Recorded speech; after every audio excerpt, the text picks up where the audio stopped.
Hey y'all, it's BaileyMorrison, and today we'll be talking about family forms throughout Module 2, and mine is a little dysfunctional, so just try to bear with me. The first question is, in which family form was I raised? And the way I do it is I write out all the questions so I know what I'm looking for when I'm reading through everything and watching the videos and whatnot. And the whole time I just had the same answer written, and it was I don't know, because the first thing that I read was the family forms page, and I was like, there is nothing is applicable, yet everything is applicable to my life. The best I could come up with was a single parent family. I lived with my mom and a guy that she thought was my dad for 2 years, and that was our nuclear family. Well, it turned out not to be my father. And then her and my father never rekindled anything. They never got together. So it was just my mom and my dad, but my sole guardian was my mother. And then she married a man 5 years later and had my sister. They divorced. They annulled. They weren't even together long enough to divorce. And then we were both living with my mom. She was also my sister's sole guardian as well, or main guardian, I guess.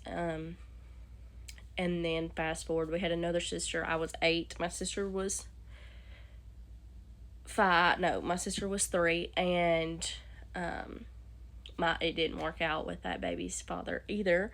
So it was just always, for the most part, a single parent household, very dysfunctional.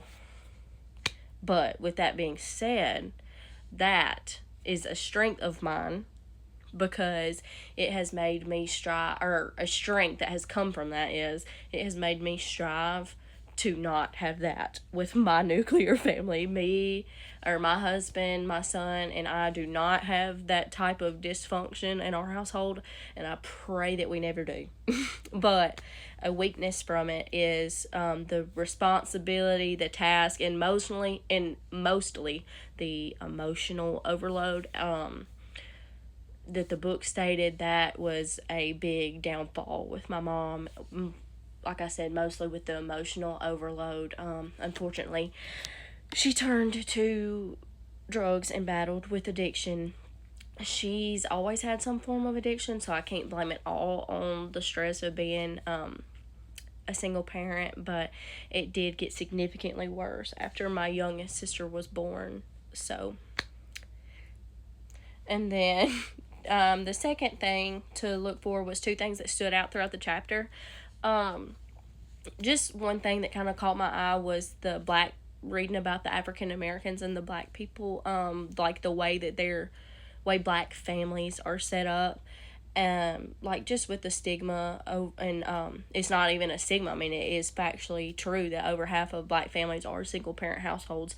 And I know I talked a little bit in the last video about how it is like in my hometown, and I would say that that's definitely that holds true in my town. It's very big here, and like when you see, anyway, it just caught my eye because it does stand true here. And then another thing that caught my eye was the stats on, there was a table in the book that was talking about the percentages of couples that are married, or families that are married, families that are cohabiting, and then families that are just single parent households. And I was really surprised that the highest percentage of married households was Asian and Pacific Islanders.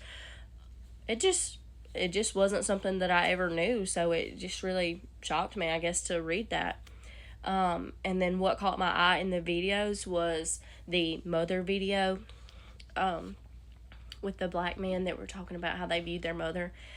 And, like I said, that my mom had, battled a drug addiction, but she was still our single parent. She was still the parent that we had in the home every day. So the love that I have for her, and that is what made the addiction that much more sad, was because of the love that we all have for her. She was our person. So I definitely related to those men in that video.